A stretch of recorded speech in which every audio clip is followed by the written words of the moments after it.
Hi, I'm Julie Blaise. I'm the Financial Inclusion Manager looking after the One Money team here at One Manchester. Today I'm going to just discuss with you some of the projects that we've got ongoing, some of the work that we've been doing over the last 12 months and some of the ideas of work we're going to be doing in the next 12 months. So we're doing some great work here at One Manchester at the moment to try and help resolve issues around poverty. We now have 5 community shops up and running. The community shops, or community grocers as we call them, are basically where customers go in and pay £2.50 a week, and for that they get up to maybe £15 worth of food items, and in addition sometimes they can get free fruit and vegetables and bread if there's anything on offer. So we're finding that they're really working well for a lot of our tenants who are struggling. They're actually having other impacts as well which we hadn't anticipated, such as reducing isolation, and they also enable us to offer our debt and benefit advice service all in one place so that people can access all these different services, which has proven really, really useful. We've also worked on the holiday hunger projects where we're providing some lunches for children during the school holidays. We know for a lot of parents this time of year can be really expensive, and losing that free school meal that they get can be really costly. So we're working with some volunteers and some groups that are offering some activities during the holidays, and we will be providing free sort of sandwich lunches and fresh fruit for those people, which I think is really much needed at the moment. Our furniture project, which we've been piloting, has gone really, really well, and we've helped about nearly 40 of our tenants to refurnish their properties. Some of the items, they're not brand new, and but for these people it's life-changing, especially from the people that have been sleeping rough on the streets, and we've now given them the properties with nothing in it.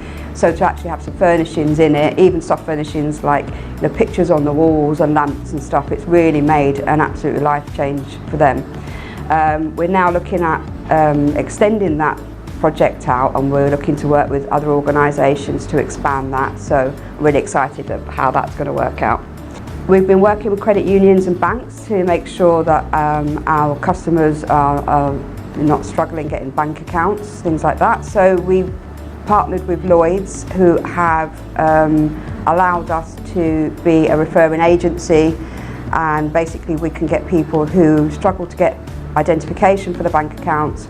We can act as like a kind of guarantor, if you like, and now they can get bank accounts. Again, this really helps people that have been rough sleeping who don't have ID.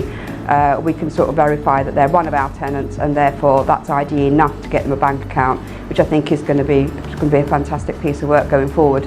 We link in with One Futures. One Futures is doing some fantastic work, especially with the working wardrobe, to help people get for the interviews, clothes for interviews, for applying for jobs. We tend to work with these customers just to sort of let them know about what benefits they might be entitled to, or what benefits they lose, help around budgeting, that kind of thing. So I think that partnership working is working really well.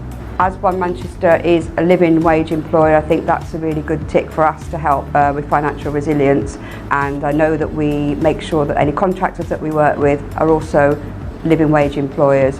So I think we're doing our bit there to make sure that our customers are receiving the correct pay.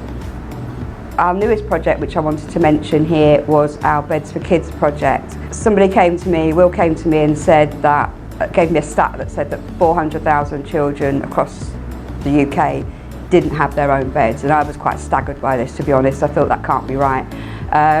So I looked up the effects that this had on children and the families, and I was really, really again staggered to see that lack of sleep, especially children under the age of 3, are more likely to actually be diagnosed or misdiagnosed with things like ADHD, and I think that's really sad that these people might have to have medication and things like that, when actually it's just due to lack of sleep, and obviously the impact it has on the parents as well. And it did say that sleep problems in teenagers causes anxiety and even depression. So I think that to me highlighted that there really was a need there for us to do something. So we've sourced through a local company some reasonably costed beds, and we will now, One Manchester's commitment now is that every child in our properties will have their own bed. So I think that's really good. That's really good piece of work, and I think within that as well, we're not just actually giving them a bed, we're giving them the whole duvets, pillows. So we're doing some really good projects, but the work of the team, I really wanted to highlight some of the feedback that we're getting from some of our customers. I think people know that we do debt advice. I think sometimes they don't realise the extent and the depth of what we do, and actually the life-changing work that we're doing with these customers. So I wanted to just share with you some of the comments that we've received from our customers, and as you will see, they are very life-changing. The last one there I think shows the work that we can do when we work across the business and we do some joint up work across different departments, and I think it really shows the difference that we can make to people's lives. Just got some quick stats here to show you what the team have achieved this year. Again, some life-changing stuff, but we always need to look at ways that we can do things differently. So what we're trying to do now really is get to people earlier on in their crisis situation. We do tend to get to people coming to us, referring from maybe the income team where they really have got into rent arrears. What we're trying to do now is look at ways that we can get to people before they get to that situation. So any kind of preventative work that we're doing, and we're working with an organisation called Shift to look at ways of doing that, and we're interviewing customers at the moment to look at their journey through the debt process and to see maybe could they have got help earlier, and if not, why didn't they get help, so that maybe we can intervene at an earlier stage. So that's one of the pieces of work that we're looking forward to taking on in the next 12 months.